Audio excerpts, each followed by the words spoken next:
சபாநாயகரிடம் ராஜினாமா கடிதத்தை கொடுத்த பிறகு அமைச்சர் திரு சேகர்பாபுவை சந்தித்து ஆலோசித்த பிறகு தலைமை செயலகத்திலிருந்து செங்கோட்டையன் செய்தியாளர்களை சந்திக்காமல் செய்தியாளர்களுடைய கேள்விகளுக்கு பதில் கொடுக்காமல் மௌனமாக சென்றிருக்கிறார்.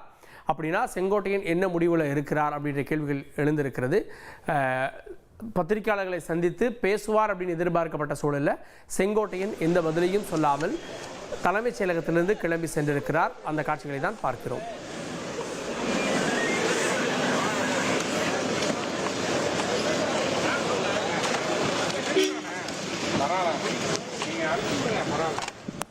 செய்தியாளர் பாஸ்கர் கூடுதல் விவரத்தோடு இருக்கிறார். பாஸ்கர், செங்கோட்டையன் கிளம்பி சென்றார், அதற்கு முன்பு ஏதாவது தகவல் சொன்னாரா? விவரம் என்ன?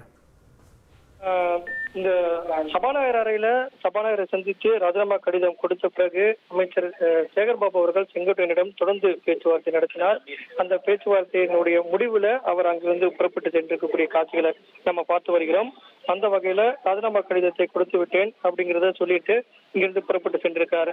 அமைச்சர் சேகர்பாபு மட்டும் சபாநாயகருடைய அறையில தொடர்ந்து இருக்கிறார். இதன் காரணமாக இந்த சந்திப்பின் மூலமாக அவர் பேச்சுவார்த்தை மூலமாக என்ன நடைபெற்றது என்பது குறித்து நீண்ட ஒரு செய்தியாளர் சந்திப்புக்கு ஏற்பாடு செய்யப்படக்கூடிய வாய்ப்பு இருக்கிறது. அந்த வகையில 30 ஆண்டு காலத்துக்கு முன்பாக அவருடைய அரசியலுடைய தொடர் நடவடிக்கைகளுடைய 9 ஆண்டுகளாக அவருடைய தொடர் நடவடிக்கைகளாகவும் இந்த சந்திப்பின் மூலமாக அவர் எடுத்திருக்கக்கூடிய முடிவு ராஜினாமா முடிவு என்பதும் அதைத் தொடர்ந்து அவர் அடுத்த கட்சிக்கு என்ன கட்சியினுடைய நிலைப்பாட்டை எடுத்து இணைத்துக் கொள்கிறார் என்பது குறித்து கொஞ்சம் பொறுத்திருந்து பார்க்க வேண்டும். செங்கோட்டையனுடைய அடுத்த முடிவு என்ன? செய்தியாளர்களை சந்திக்காமல் சென்றிருக்கிறார் செங்கோட்டையன். செய்தியாளர்களுடைய கேள்விகளுக்கு நாளைய தினம் ஏதாவது கட்சியில் சேர்ந்த பிறகு பதில் கொடுப்பாரா அப்படின்றத